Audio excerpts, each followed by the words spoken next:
আসসালামু আলাইকুম ওয়া রাহমাতুল্লাহি ওয়া বারাকাতুহু। সম্মানিত দর্শক শ্রোতা দিনী ভাই ও বোনেরা, আশা করি মহান আল্লাহ তাআলা আমাদের সবাইকে অনেক অনেক ভালো রেখেছেন, সুস্থ রেখেছেন, আলহামদুলিল্লাহ। লাখ কোটি দরুদ সেই রাসূলের উপর, যাকে সৃষ্টি করে মহান আল্লাহ তাআলা আসমান জমিনের সম্মান, ইজ্জত, মর্যাদা, মর্তবা বহুগুণে বাড়িয়ে দিয়েছেন। সেই রাসূলের উপর, যেই রাসূলের শাফাত ছাড়া, যেই রাসূলের হাউজে কাউসারের পানি পান করা ছাড়া উম্মত নাজাত পাবে না, বলে সেই রাসূল যিনি দোজাহানের বাদশাহ, যিনি উম্মতের জন্য সারা জীবন ফিকির করেছেন, কষ্ট করেছেন, কান্না করেছেন। বলা হয় যে মানুষের জন্য এতটা কাঁদেনি যতটা কেঁদেছে আমাদের প্রিয় নবী হযরত মুহাম্মদ সাল্লাল্লাহু আলাইহি সাল্লাম তার উম্মতের জন্য। দুনিয়া থাকাকালীন সে কেঁদেছে, বলে মৃত্যুর পরেও সে এই উম্মতের ফিকিরে বিধিব্যস্ত।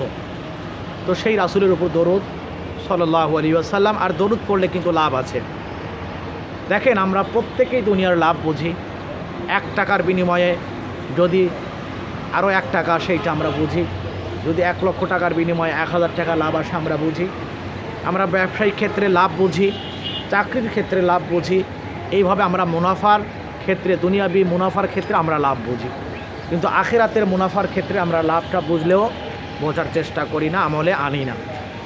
কিন্তু মৃত্যুর পরে এইগুলো বোঝা আসবে, তখন আফসোস হবে যে দুনিয়াতে আমি এই লাভগুলো বোঝার পরেও কেন আমল করি নাই। কিন্তু অত্যন্ত আফসোসের সঙ্গে বলতে হয় যে তখন বুঝে এসে কোনো কাজ হবে না। তখন বুঝে এসে কোনো কাজ হবে না। ট্রেন যদি 8টার শিডিউল থাকে, ট্রেন ছাড়বে 8টায়, আমি যদি 9টায় যদি প্ল্যাটফর্মে যাই, রেল স্টেশনে যাই, স্বাভাবিকভাবে আমার ট্রেনটা মিস হয়ে যাবে। এইটাই বাস্তবতা। পরীক্ষার ডেট হয়ে গেছে বলে সরকার আমাকে, প্রতিষ্ঠান আমাকে, কর্তৃপক্ষ আমাকে একটা নির্দিষ্ট সময় দিয়েছে। যদি উদাহরণ হিসেবে বলা হয় যে আমি এইচএসসি পরীক্ষা দেব, এই জন্য আমাকে কর্তৃপক্ষ এসএসসির পরে 2 বছর সময় দেয়, এবং এই 2 বছর বলা হয় যে তুমি কাজে লাগাও সময়কে, যতটুকু পারো, যেভাবে পারো কাজে লাগাও, বইকে পরিবর্তন করো, এইটা না হলে ওইটা দেখো, ওই স্যার না হলে ওই স্যারের কাছে যাও, মানে যতটুকু সম্ভব তোমরা মেহনত করো। কিন্তু যখন পরীক্ষার সময় চলে আসে, পরীক্ষার ঘন্টা বেজে যায়, পরীক্ষার কক্ষে প্রবেশ করা হয়, বলে তখন কিন্তু আর সুযোগ দেওয়া হয় না। হোক আমার পরীক্ষা ভালো হোক খারাপ হোক, কমন পড়ুক না পড়ুক, বোঝানোর উদ্দেশ্য এইটাই যে মানুষকে আল্লাহ তাআলা একটা সুযোগ দিয়েছেন নির্দিষ্ট সময় পর্যন্ত। এই সময়ের মধ্যে আমরা যতটুকু সম্ভব যেভাবে পারি নেক আমল করতে পারবো, কিন্তু মৃত্যুর পরে কোনো সুযোগ আসবে না। এই জন্য হায়াতের জীবন খুবই ক্ষণস্থায়ী, অল্প জীবন। এই জীবনকে আমাদের পরিপূর্ণভাবে কাজে লাগাতে হবে এবং নেক কাজ যত বেশি সম্ভব আমাদের করতে হবে, এবং ছোট থেকে ছোট নেক আমলগুলো আমাদের দ্বারা যেন ছেড়ে না দেয়, এইভাবে আমাদের সেই দিকে লক্ষ্য রাখা উচিত। তো দরুদ পড়লে অনেক লাভ। বলা হয়েছে একবার আল্লাহ রাসূলের উপর দরুদ পড়লে মহান আল্লাহ তাআলা ওই ব্যক্তিকে 10টা রহমত নাজিল করেন।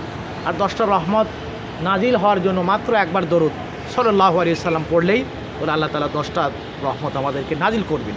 তো এত সহজ পন্থা থাকার পরেও যদি আমরা সেটা অবলম্বন না করি, ক্ষতি কিন্তু আমাদের নিজেদেরই। তো যাই হোক, সম্মানিত দর্শক শ্রোতা দিনী ভাই ও বোনেরা, আজকে আমি আপনাদের সামনে বাস্তব কিছু বিষয় উপস্থাপন করতে চাই, যে বিষয়গুলো আসলে আমাদের বাস্তব জীবনে ঘটে থাকে, যে বিষয়গুলো আমাদের পারিবারিক জীবনে ঘটে থাকে, আমাদের রাষ্ট্রীয় জীবনে ঘটে থাকে। আর এই ঘটার কারণে আমাদের অনেক সমস্যার সম্মুখীন হতে হয়, এমনকি আমাদের সম্পর্কের মধ্যে ফাটল ধরে, আমাদের সম্পর্কগুলো নষ্ট হয়ে যায়, বিচ্ছিন্ন হয়ে যায়। আর আসলে এটাই জীবন, যে জীবন চলার পথে আমাদের অনেকের সহবতে যেতে হয়, অনেকের সাথে মিশতে হয়। সেটা পারিবারিক জীবনে হোক, সামাজিক জীবনে হোক, রাজনৈতিক জীবনে হোক, অর্থনৈতিক জীবনে হোক, রাষ্ট্রীয় জীবনে হোক, কর্মস্থলে হোক, ইত্যাদি ইত্যাদি ক্ষেত্রে এটা প্রযোজ্য।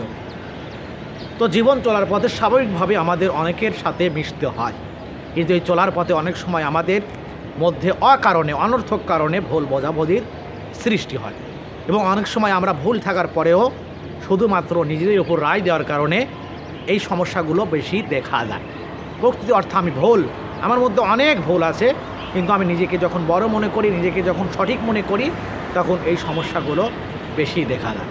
এবং আমি ভুল থাকার পরেও যখন আমাকে যৌক্তিকভাবে কোরআন হাদিস দ্বারা বোঝানো হয় যে এই কাজটা আসলেই ভুল, এইটা করা উচিত নয়, বরঞ্চ এইটা করা উচিত, আমাকে বারবার বোঝানোর পরেও যখন আমি না বুঝি, বরঞ্চ নিজেকে সঠিক মনে করি, নিজের উপরে রায় দিই, তখন এই প্রবলেমগুলো বেশি আকার ধারণ করে। যার কারণে এমনও দেখা যায় যে আমাদের জীবন অনেক কষ্টের সম্মুখীন হয়, অনেক সম্পর্কর মধ্যে কি ফাটল ধরে, অনেক সম্পর্ক ছিন্ন হয়ে যায়।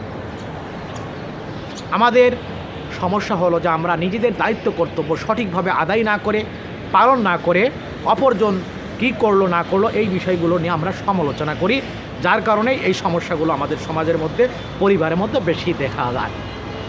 অথচ উচিত ছিল এইটা যে কে কী করে না করে এটা দেখার বিষয় নয়, বরং দেখার বিষয় হলো আমি আমার দায়িত্ব কর্তব্য কতটুকু সম্পন্ন করতে পেরেছি। আর এইটাই উচিত। একজন তার দায়িত্ব সে কতটুকু পালন করেছে না করেছে সেটা তার ব্যাপার। তার মধ্যে যদি সেই নৈতিকতা থাকতো, মূল্যবোধ থাকতো, মানবিকতা থাকতো, দায়িত্ব কর্তব্যবোধ থাকতো, তবে অবশ্যই সে এই বিষয়গুলো নিয়ে চিন্তা করতো, ফিকির করতো।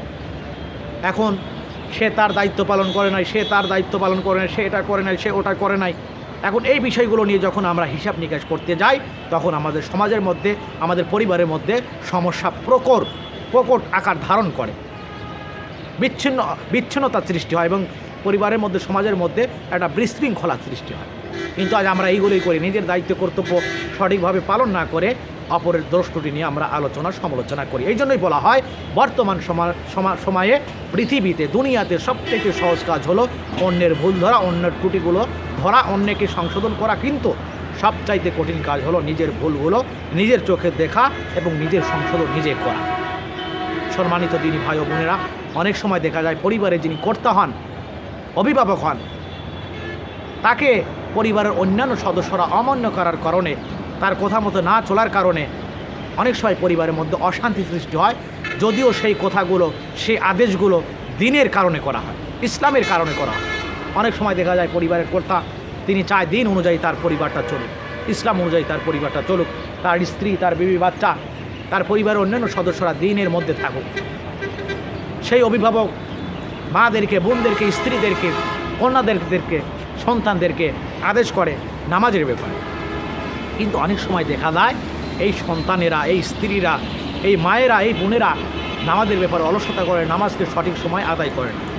বারবার বলা হয়, তারপরেও তারা নামাজের ব্যাপারে অলসতা করে। এক সময় এইটার উপরে ওই অভিভাবকের বিরক্ত চলে আসে, কষ্ট চলে আসে, রাগ আসে, যার কারণে অনেক সময় পরিবারের মধ্যে ভুল ভ্রান্তি দেখা দেয়, ত্রুটি দেখা দেয়, বিশৃঙ্খলতা দেখা দেয়। এর পিছনে কিন্তু দায়ী ওই অভিভাবক নয়। সে অভিভাবক তো চাইবে, এটা তার উপরে আল্লাহ তাআলার পক্ষ থেকে নৈতিক দায়িত্ব এবং কর্তব্য, এবং তাকে আল্লাহ তাআলা অবশ্যই জিজ্ঞাসিত করবে যে তার পরিবারের ব্যাপারে তার ফিকির কী ছিল, তার সন্তানের ব্যাপারে, স্ত্রীর ব্যাপারে, মেয়ের ব্যাপারে, ছেলের ব্যাপারে, অন্যান্য সদস্যের ব্যাপারে জিজ্ঞাসিত করা হবে।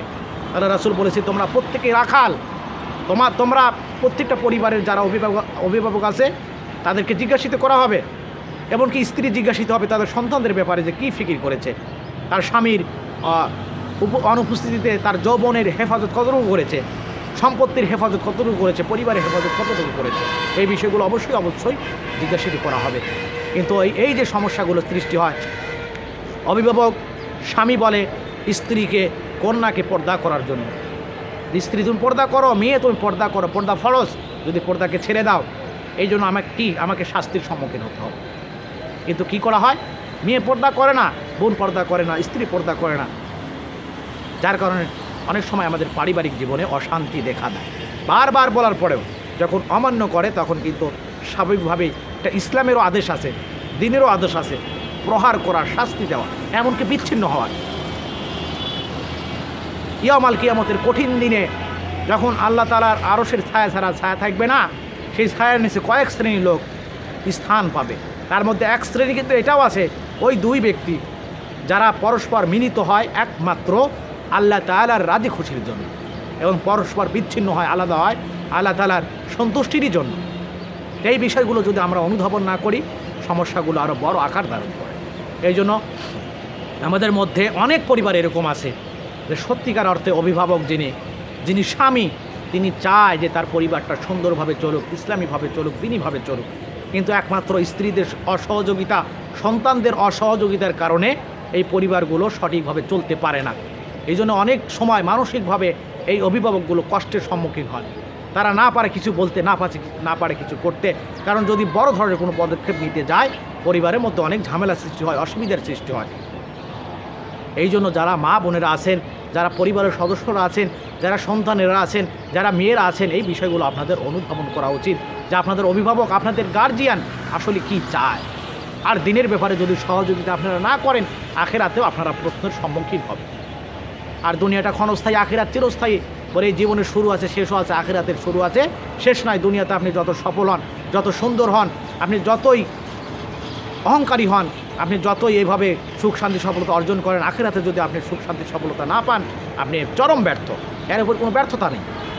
এই জন্য তিনি ভাই ও বোনেরা, আমাদের পরিবারের মধ্যে অনেক পরিবার এরকম আছে যারা প্রকৃত অর্থে চায় যে পরিবারটা দিন অনুযায়ী চলুক, ইসলাম অনুযায়ী চলুক, কিন্তু অনেক সময় দেখা যায় স্ত্রীদের অসহযোগিতা, কন্যাদের অসহযোগিতা, ছেলেদের অসহযোগিতা, পরিবারের অন্যান্য সদস্যদের অসহযোগিতার কারণে এই পরিবারটা দিন অনুযায়ী চলে না। এই কারণে স্বামীদেরকে, অভিভাবকদেরকে অনেক সাফার করতে হয়। এই জন্য অনেক সময় আমাদের কিছু খারাপ স্বভাবও থাকে, এই স্বভাবের কারণে অনেক সময় অনেক সমস্যা দেখা যায়। এই আমাদের স্বভাবগুলো আসলে পরিবর্তন করা উচিত। আর এই মেসেজটা আমি প্রত্যেকটা ইসলামী পরিবারের জন্য দিতে চাই যে পরিবার সুখ শান্তি সফলতার জন্য, পরিবারের মধ্যে সুশৃঙ্খলা বজায় রাখার জন্য দিন কায়েম করা পরিবারের মধ্যে আবশ্যক। আসলে দিন ছাড়া সুখ শান্তি সফলতা কোথাও নাই। যদিও আমরা মনে করি যে পর্দার মধ্যে সফলতা নাই, নারীরা বাইরে যাবে, নারীরা এটা করবে সেটা করবে, এটা সেটা করা নিষেধ নয়। আল্লাহ রাসূলের হুকুম অনুযায়ী যদি আমরা করতে পারি, বলে প্রত্যেকটা কাজের মধ্যে বরকত আছে। নারীরা চাকরি করবে, কোনো অসুবিধা নাই যদি সেটা আল্লাহ রাসূল অনুযায়ী করা হয়।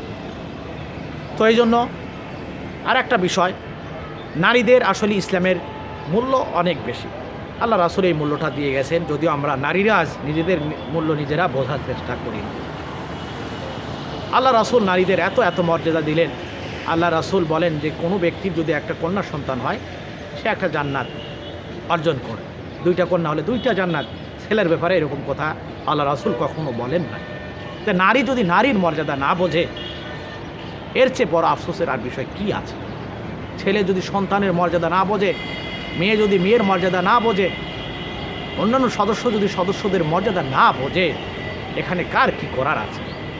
1 দিন বোঝানো যায়, 2 দিন বোঝানো যায়, 3 দিন বোঝানো যায়, 4 দিন, 5 দিন, 6 দিন।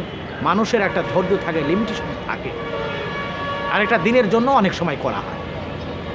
তো এই বিষয়গুলো যদি আমরা না বুঝে, না জেনে নিজের উপরে বারবার রায় দেওয়ার চেষ্টা করি, নিজে সঠিক আসি বলে নিজেকে দাবি করি, তাইলে কিন্তু অনেক সময় আমাদের অনেক কঠিন পরিস্থিতির সম্মুখীন হতে হয়। সম্মানিত দর্শক শ্রোতা, দিনী ভাই ও বোনেরা, অহংকার পতনের মূল। ইবলিস শয়তান অহংকার করার কারণে সে শয়তানে রূপান্তরিত হয়। সে কিন্তু আল্লাহ তাআলার নৈকট্যশীল বান্দা ছিল, সালেহীন বান্দা ছিল। সে আল্লাহ তাআলার এত বেশি ইবাদত করত যে অন্যান্য ফেরেশতার চেয়ে সে অগ্রাধিকার পেত, তার স্থান উপরে ছিল। শুধুমাত্র আল্লাহ তাআলার হুকুমকে অমান্য করা, আর উদ্দেশ্য একটাই ছিল অহংকার। আল্লাহ তাআলা যখন ফেরেশতাদেরকে আদেশ করলো আদমকে সেজদা করার জন্য, সকলে সেজদা করলো, কিন্তু ইবলিস শয়তান ব্যতীত। সে অহংকার করলো আমি আগুনের তৈরি, সে মাটির তৈরি। এই যে অহংকারের কারণে সে শয়তানে রূপান্তরিত হলো, সে লানত প্রাপ্ত হলো, গজব প্রাপ্ত হলো, এবং সে সারা জীবন এই লানতের সম্মুখীন। এমনকি যারা ইবলিস শয়তানকে অনুকরণ করবে তারাও লানতের সম্মুখীন। এই জন্য অহংকার পতনের মূল। অহংকারের বেশ কিছু আলামত আছে, তার মধ্যে অন্যতম একটা আলামত হলো নিজেকে বড় মনে করা। নিজেকে ছোট মনে করে না, বড় মনে করে যে আমি সব, আমি ভালো বুঝি, আমি জানি, আমি অমুক, আমি তমুক। এই যে একটা মনোভাব, যার কারণে আমাদের সমাজের মধ্যে, পরিবারের মধ্যে অনেক সময় অনেক সমস্যার সম্মুখীন হতে হয়। এই জন্য সবাইকে আকুল আবেদন নিবেদন, সবার কাছে আমি দরখাস্ত করি, অনুরোধ করি যে মেহেরবানি করে পরিবারের মধ্যে সুখ শান্তি সফলতা বজায় রাখার জন্য যিনি পরিবারের অভিভাবক, বিশেষ করে দিনের ব্যাপারে যখন গাইডলাইন দেওয়া হয়, মেহেরবানি করে আমরা এগুলো যেন মেনে চলি। কারণ ওই অভিভাবককে কিন্তু জিজ্ঞাসা করা হবে, বারবার বলা হয় জিজ্ঞাসা করা হবে, অবশ্যই করা হবে। ভালো করলে সে ভালোর প্রতিদান পাবে, যদি খারাপ হয় খারাপের প্রতিদান পাবে। সে যদি ভালো কাজের আদেশ করে, সে এইভাবে কি নেকি পাবে। সে যদি এই বিষয়গুলো মেনটেন না করে, শাসন না করে, না বুঝায়, তবে তাকে কি প্রশ্ন সম্মুখীন করা হয়। এই জন্য আসুন আমরা সবাই একে অপরকে সহযোগিতা করি দিনের ব্যাপারে, ইসলামের ব্যাপারে, আল্লাহ রাসূলের ব্যাপারে। যদি সহযোগিতা করি আমাদের জীবন সুন্দর হবে, জীবন চলার পথ সহজ হবে, দুনিয়াতে সুখ শান্তি সফলতা অর্জন হবে, আখিরাতেও সুখ শান্তি সফলতা অর্জন হবে। আমরা পরিবারের যে সদস্যগুলো আছে আমরা একে অপরকে অনেক বেশি ভালোবাসি, মহব্বত করি। বাবা ছেলেকে ভালোবাসে, ছেলে বাবাকে ভালোবাসে, মেয়ে মাকে, মা মেয়েকে, এবার সন্তান পিতামাতাদেরকে, পিতামাতা সন্তানদেরকে আমরা অনেক ভালোবাসি, মহব্বত করি, দাবিও করি। এবং আমরা চাই আখিরাতেও মৃত্যুর পরে জান্নাতের জন্য একসাথে আমাদের পরিবার গঠন হয়। তো আমরা শুধু চাই, দাবি করি, যার সেই অনুযায়ী যদি কাজ না করি তাইলে কি হবে? তাইলে কি হয়? মুখে এক অন্তরে আর এক, এটা তো ঈমান না, এটা তো মুনাফিক হয়ে গেল। পরিবারের সদস্যরা আমরা দুনিয়াবি জীবন চলার পথে কত ভালোবাসি, মহব্বত করি, দাবি করি। বাবা তোমাকে কত ভালোবাসি, বাবা সন্তানদেরকে কত ভালোবাসে, মাথার ঘাম পায়ে ফেলে, কত কষ্ট, মেহনত, পরিশ্রম নিজে না খেয়ে সন্তানদের খাওয়ায়। সন্তানরা যদি না বোঝে, না বুঝতে চায়, পরিবারের সদস্যরা যদি না বুঝতে চায়, ক্ষতি কার? ক্ষতি তাদেরই। অভিভাবক বেঁচে যাবে, অভিভাবক তার দায়িত্ব আপনি পালন করে যান, আপনি বেঁচে যাবেন। এই জন্য ভালোবাসার দাবি করলে তার প্রমাণ দিতে হবে এবং সেটা অবশ্যই কাজে। আর এটা ঈমানের অন্যতম একটা শর্ত। ঈমানের কয়েকটা শর্ত আছে, 3 কথার সমন্বয় ঈমান। জবানে বলতে হবে, অন্তরে বিশ্বাস রাখতে হবে, কাজের মাধ্যমে আমলের মাধ্যমে বাস্তবায়ন ঘটাতে হবে। আমি মুখে বলি যে আমি পরিবারকে ভালোবাসি, মাকে ভালোবাসি, স্ত্রীকে ভালোবাসি, স্বামীকে ভালোবাসি, সন্তানকে ভালোবাসি, ভাইকে ভালোবাসি, বোনকে ভালোবাসি, কিন্তু দিনের ব্যাপারে তাকে ফিকির করি না। দিনের ব্যাপারে তাকে কীভাবে সে দিন প্রাপ্ত হয়, সে কীভাবে জান্নাতে যেতে পারে, আমি সেই ফিকির আমার নেই। সে কীভাবে নামাজি হয়, পর্দাশীল হয়, দিন অনুযায়ী চলে, সেই ফিকির আমার নেই। তদ্রূপ অন্যান্য সদস্যের ওই ফিকির নাই। শুধু আমরা এভাবে কি দাবি করি যে ভালোবাসি। আমরা ভালো যদি প্রকৃত অর্থই বেঁচে থাকি, আমরা সেইভাবে সহযোগিতামূলক সম্পর্ক বজায় রেখে চলবো, যেইভাবে চললে আমরা আখিরাতে একসঙ্গে থাকতে পারি। দুনিয়া যেভাবে আমরা সুখ শান্তি সফলতায় থাকতে চাই, মিলেমিশে থাকতে চাই, আখিরাতেও তদ্রূপ জান্নাতে গিয়ে আমরা এইভাবে কি আমরা পরিবার গঠন করব। আমাদের পরিবার যেভাবে চলছে, আমরা আখিরাতে মৃত্যুর পরে জান্নাতে গিয়ে আমরা সেইভাবে যেন চলতে পারি, এই জন্য আমাদের ফিকির থাকে। আর এইটাই প্রকৃত ভালোবাসা। এই জন্য মহান আল্লাহ তাআলা আমাদের সবাইকে বোঝার তৌফিক দান করুক। জানি না এর মধ্যে যদি কোনো ভুল ত্রুটি থাকে, সবাই ক্ষমা সুন্দর দৃষ্টিতে দেখবেন। এটা আসলেই বাস্তবিক জীবনেই আমরা আমাদের আশেপাশে অনেক পরিবার এইভাবে আমরা দেখে থাকি। হজ করেছে বাবা, তাবলীগ করে, দ্বীনের কাজের সাথে সম্পৃক্ত, ইমাম সাহেব, মুফতি, অথচ তার পরিবারের সদস্যরা তার কথা মতো চলে না। যদিও সেই অভিভাবক তাদেরকে বোঝানোর চেষ্টা করে, আদেশ করে, কিন্তু তারা মানে না, মানার চেষ্টা করে না। ক্ষতি কিন্তু তাদের। বিভিন্ন নবী রাসূলের স্ত্রীরা দিন গ্রহণ করে নাই, সন্তানরা দিন গ্রহণ করে নাই। হযরত নূহ আলাইহিস সালামের সন্তান দিন গ্রহণ না করার কারণে ওই প্লাবনে কিন্তু সেও ধ্বংসপ্রাপ্ত হয়েছে। অন্যান্য নবীদের স্ত্রীরা দিন গ্রহণ না করার কারণে তারা ধ্বংসপ্রাপ্ত হয়েছে। আল্লাহ রাসূলের চাচা দিন গ্রহণ না করার কারণে সেও ধ্বংসপ্রাপ্ত। এই জন্য বুঝতে হবে ভাই, বুঝতে হবে। মহান আল্লাহ তাআলা আমাদের সবাইকে সঠিক বুঝ দান করুক। আমিন। আসসালামু আলাইকুম ওয়া রাহমাতুল্লাহি ওয়া বারাকাতুহু।